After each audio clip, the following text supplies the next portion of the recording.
하나님 말씀 사도행전 19장 1절에서 10절까지 말씀을 봉독을 했습니다. 이 말씀 가지고 에베소 교회의 저력이라고 하는 제목으로 우리 하나님 말씀을 증거하겠습니다. 사도행전에서 주목받는 교회를 둘만 꼽으라 그렇게 이야기하면 고린도 교회와 에베소 교회를 꼽을 수가 있죠. 고린도 교회는 바울이 최애한 교회였어요. 그리고 파워풀하게 전도 활동을 한 곳이라 정말로 기대되는 교회였습니다. 그래서 우리가 고린도 교회 그러면 수식어로 기대되는 교회 이런 용어가 좀 떠오르면 좋고요. 그런데 고린도 전서라든지 고린도 후서의 말씀을 좀 보면 기대에 좀 못 미치는 교회가 된 것 같죠. 그래서 굉장히 좀 사도 바울이 좀 속상해한 그런 이야기들이 고린도 전후서에 나옵니다. 에베소 교회도 고린도 교회 못지않게 바울이 아주 파워풀하게 전도를 했던 그런 곳이죠. 에베소 교회 같은 경우는 제가 개인적으로 좀 좋아하는 교회입니다. 왜 그러냐면 사도행전을 보면은 거기서 전개되고 있는 그 에베소 교회 어떤 이야기가 흥미진진하고, 그리고 무엇보다도 이제 바울이 로마에 있을 때, 로마 감옥에 갇혔을 때에 에베소 교회에 써서 편지를 보내잖아요. 그것을 우리가 에베소서라고 하죠. 그 에베소서를 보면은 굉장히 흥미진진하기 때문에 그렇습니다. 에베소서를 보면은 정말로 신학적으로 풍성한 그러한 내용들을 담고 있습니다. 그런데 그 이유가 있다는 것이죠. 에베소서에 신학적인 풍성함이 담길 수밖에 없었던 그 이유, 그리고 에베소 교회에 그 풍성한 신학이 담긴 그 편지를 써서 보냈을 때에 그 에베소 교회가 그것을 잘 받아들이고, 그리고 에베소 교회가 어떠한 교회였다는 것을 보여주는 것이 우리가 이유가 있다는 겁니다. 에베소에서의 그 바울의 사역을 보면은 한 세 가지, 크게 세 가지로 나눌 수 있는데, 에베소 교회의 이제 첫 번째 큰 사역은 뭐냐면 이 바울이 이제 사도행전 19장 같은 경우는 제 3차 전도 여행이 이제 시작되는 그 이야기를 들려주고 있는데요. 바울의 제 3차 전도 여행의 중심지는 소아시아였습니다. 그 중에서도 이 에베소가 바울의 제 3차 전도 여행의 중심지였다는 것을 우리가 보는데요. 바울이 이제 에베소에 왔는데 거기에 이제 제자들이 있었죠. 이미 우리가 알다시피 제 2차 전도 여행 때 에베소에 들려서 교회를 세웠고, 거기에 브리스길라와 아굴라를 남겨두고 왔고, 그리고 거기에 또 아볼로가 등장을 하고, 그러한 좀 여러 가지 역동적인 일들이 18장 사도행전 18장 마지막 부분에 이렇게 좀 나옵니다. 그러니까 이 바울이 이 에베소에 제 3차 전도 여행 때 갔을 때 이미 제자들이 있었습니다. 그런데 문제가 한 가지 있었죠. 그 제자들이 아직 그 요한의 세례밖에는 알지 못했습니다. 이것을 미루어 짐작해 보건대 아마도 이들이 에베소에 먼저 와 있던 그 아볼로와 친분이 있었던 것 같아요. 18장 마지막에서 나오지만 아볼로도 처음에는 요한의 세례밖에 알지 못했고, 브리스길라와 아굴라를 통해서 예수 그리스도의 복음을 듣고, 그리고 예수의 세례를 받잖아요. 그리고 나서 고린도 교회로다가 파송을 받습니다. 바울은 요한의 세례밖에 몰랐던 이들 에베소 교회의 제자들, 그들에게 예수 그리스도를 전했습니다. 복음을 전했습니다. 그리고 이들에게 예수 그리스도의 이름으로 세례를 베풀었죠. 그랬더니 오늘 말씀 보면은 이들에게 성령이 임했다 그래요.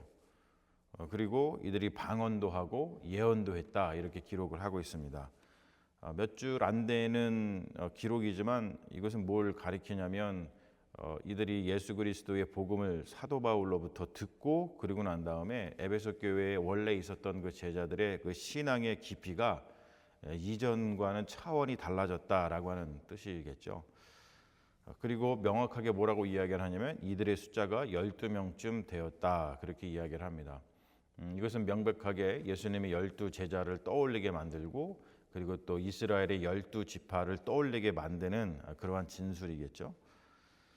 자, 그리고 바울의 에베소 사역의 두 번째 큰 덩어리를 보면은 바울이 유대교 회당에서 석 달 동안, 세 달 동안 담대히 하나님 나라에 관해서 강론을 하고 권면했다 이렇게 기록을 하고 있습니다. 그런데 유대인들 중에서 우리가 늘 그랬듯이 사도행전을 보면은 늘 그렇잖아요. 바울이 유대교 회당에 들어가서 복음을 전하면 마음이 굳어져서 바울을 대적하는 사람이 생겨났습니다. 이것은 사도행전을 읽을 때의 패턴이에요. 패턴. 바울이 어느 지역에 가면은 먼저 유대교 회당에 들어가서 유대인들을 대상으로 복음을 전합니다. 그리고 복음을 전하다가 유대인들이 복음을 거부하면 그 회당을 나와서 그때 이제 다른 곳에서 이방인들에게 복음을 전하죠. 그것이 사도 바울이 이 사도행전에서 보여주고 있는 어떤 복음을 전하는 것의 이제 패턴을 우리가 볼 수가 있습니다. 바울은 유대인들의 복음 거부로 인해서 회당을 나와서 다른 곳에서 이제 복음을 전하는데 바로 이때 그 유명한 두란노 서원이 등장을 하죠. 자, 우리가 몇 가지 좀 이야기를 해보면은 우리가 뭐 빌립보 교회 그러면은 누구를 기억해야 되고, 그렇죠? 또 뭐 고린도 교회 그러면 누구를 기억해야 되고, 뭐 이런 것을 이야기했던 것처럼 에베소 교회 그러면은 두란노 서원을 기억을 해야 되겠죠. 에베소 교회 그러면 두란노 서원이 이렇게 딱 떠올라야 됩니다. 자, 이 바울의 에베소 사역의 가장 큰 포션은 뭐였냐면, 가장 큰 사역의 덩어리는 뭐였냐면, 유대인들이 그리스도의 그리스도의 길, 복음이죠. 이것을 공적으로 공격을 하고 비방을 하니까 바울이 회당을 나와서 두란노 서원이라고 하는 곳으로 자리를 옮겨서 복음을 전합니다. 이게 에베소 사역의 가장 큰 덩어리예요. 서원이라고 하는 것은 이제 스콜레라고 하는 것을 이제 한국말로 옮긴 건데, 이것은 강의실, 교실이라고 하는 뜻입니다. 그러니까 우리가 클래스죠. 뭔가 좀 굉장히 깊은 차원에서 복음을 논했던 그런 장소였던 것을 우리가 알 수 있습니다. 그리고 두란노라고 하는 것은 사람 이름인지 아니면 장소 이름인지 확실치 않습니다. 두란노, 트란투라고 하는 것은 사람 이름이면은 이게 이제 트란두라고 하는 것은 폭군이라고 하는 뜻이에요. 그래서 그 별명을 가진 그 철학자가 자기 제자들을 모아놓고 철학을 가르치던, 철학을 논하던 곳이 아닐까 이렇게 한번 추적하기도 하고요. 그리고 트란노스라고 하는 사람의 어떤 소유의 건물일 수 있다, 뭐 이렇게 표현을 합니다. 그런데 아무튼 이 두란노라고 하는 곳에서 사도 바울이 2년간 복음을 전했다라고 하는 것이죠. 자, 우리가 오늘 에베소의 말씀을, 에베소 교회의 사역의 말씀을 보면은 에베소 교회가 저력이 있는 교회였다는 거예요. 근데 에베소 교회가 어떠한 저력을 가지고 있었냐면 두 가지가 있는데, 하나는 12 제자가 포진해 있었다는 겁니다. 그리고 두 번째 저력은 뭐냐면 두란노 서원에서 지속적인 교육이 이루어졌다라고 하는 거예요. 그러니까 이걸 다른 말로 표현하면 에베소 교회 같은 경우는 헌신된 사람들이 있었고, 그리고 체계적인 교육이 있었다라고 하는 것이죠. 자, 그렇기 때문에 우리가 에베소서를 보면은 그 에베소서에서는 이 가장 강력한, 또 가장 뭐 깊은이라고 표현할 수가 있죠. 가장 강력한, 가장 깊은 교회론이 등장을 합니다. 그래서 에베소서 그러면은 사실 그 교회론에 대한 가장 깊은 신학적인 진술이 나오는 것이고, 그리고 또 한 가지는 가장 강력한 또는 가장 깊은 그리스도론이 나옵니다. 그래서 에베소서의 교회론은 굉장히 신비롭고, 그리고 에베소서에서 나오는 그리스도론은 우주적이다 이렇게 표현을 하죠. 그래서 에베소서는 우주적 신비가 가득 차 있는 성경이라고 우리가 알고 있죠. 에베소 교회가 이것을 보면은 얼마나 강력한 교회로 성장해 갔을지 우리가 미루어 짐작할 수 있다는 것이죠. 아까 제가 처음에 말씀드렸듯이 에베소 교회가 정말 저력 있는 교회로 성장해 갈 수밖에 없었던 이유가 있고, 그리고 바울이 에베소 교회에 편지를 써서 보냈을 때 풍성한 신학적인 논의를 할 수 있었던 그 이유가 뭐냐라고 했을 때 바로 이거란 거예요. 바로 이것이라는 것이죠. 12 제자, 즉 헌신된 사람들이 있었다는 거예요. 신앙의 어떤 깊이, 신앙의 차원의 그 깊이가 다른 사람들이 포진해 있었던 곳이 바로 에베소 교회였고, 또 무엇보다도 아주 체계적인 신앙 교육을 할 수 있었던 곳이죠. 두란노 서원이라고 하는 곳에서 2년 동안 매일같이 사도 바울이 에베소 교회 사람들과 함께 복음을 체계적으로 가르쳤다는 겁니다. 그렇기 때문에 에베소 교회는 굉장히 강력한 그 교회로 성장해 나갈 수 있었다는 것이죠. 이것을 우리가 보면서 에베소 교회의 저력을 우리가 느낄 수 있습니다. 우리가 이 말씀들을 보면은 신앙의 어떤 교회의 기초들을 배울 수가 있죠. 교회의 기초는 한 네 가지로 알 수가 있는데, 첫 번째는 말씀입니다. 복음.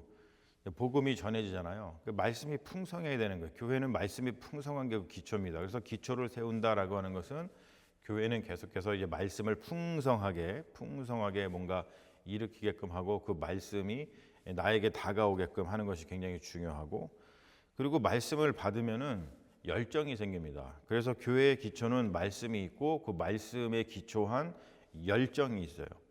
그리고 난 다음에 헌신된 제자들이 있고, 그 다음에 체계적인 어떤 교육들이 있죠. 그래서 이 교회의 기초는 어떤 말씀과 열정과 헌신된 제자들과, 그리고 체계적인 그런 교육, 이런 것들이 이 교회의 어떤 기초로 자리 잡고 있는 것을 볼 수가 있고, 또 그러한 기초가 잘 되었을 때에 교회가 아주 파워풀하게 성장해 나가는 것을 우리가 사도행전에서 이제 목도하게 된다는 것이죠.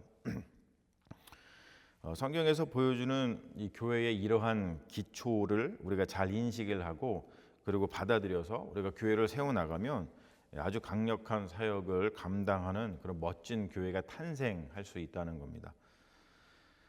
우리 함께 에베소 교회 같은 이런 좀 저력 있는 교회를 세워 나갔으면 좋겠어요. 자, 우리가 지난 시간에 우리 고린도 교회의 어떤 사역들을 보면서 고린도 교회는 정말 기대되는 교회였구나라는 것을 배웠죠.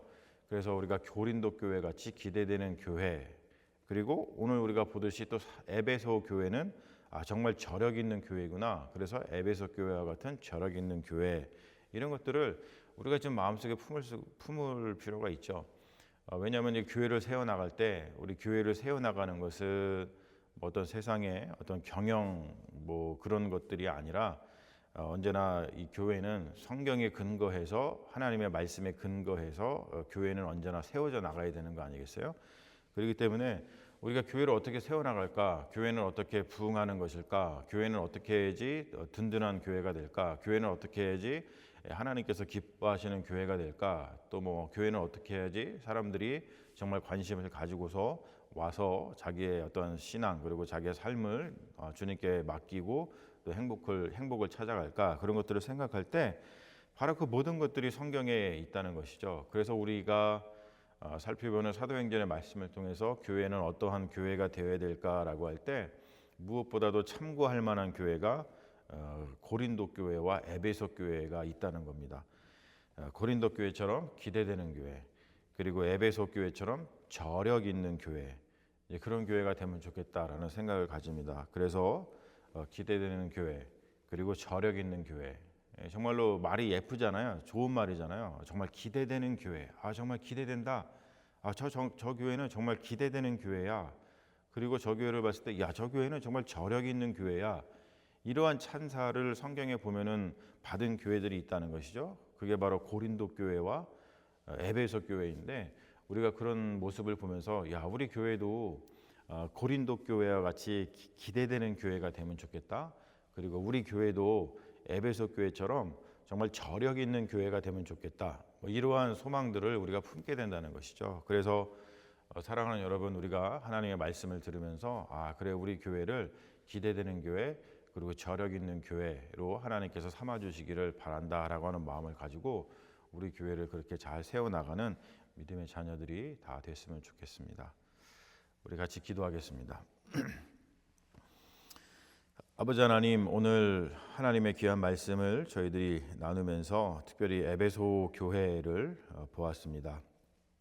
에베소 교회가 정말 저력 있는 교회였습니다. 저력 있는 교회가 될 수밖에 없었던 그 이유가 있습니다. 우리 주님께서 12 제자를 그곳에 세워주시고 그들이 가지고 있는 그 신앙의 깊이, 그 차원을 다르게 만들어 주셔서 또 그들을 통해서 교회를 세워가시고, 또 무엇보다도 체계적인 신앙교육을 할 수 있는 두란노 서원이 있어서 그러한 역사들을 감당할 수 있었습니다. 하나님, 이 말씀을 보면서 우리도 지금 이곳에서 주님의 몸된 이 교회를 세워나가면서 어떻게 교회를 세워나가야 될지, 그리고 또 우리가 어떠한 소망을 가지고 교회를 잘 섬겨야 될지 다시 한번 바라보게 됩니다. 하나님, 오늘 말씀 저희들에게 주신 것처럼 고린도 교회처럼 기대되는 교회, 세화교회 될 수 있도록 인도하시고, 에베소 교회 정말로 저력 있는 교회처럼 우리 교회를 삼아 주셔서 우리 세화교회가 기대되는 교회, 저력 있는 교회로 성장해 나갈 수 있도록 주님 역사하여 주시옵소서. 주님께서 우리와 함께 하실 줄로 믿으며 우리를 구원하신 예수님의 이름으로 기도합니다. 아멘.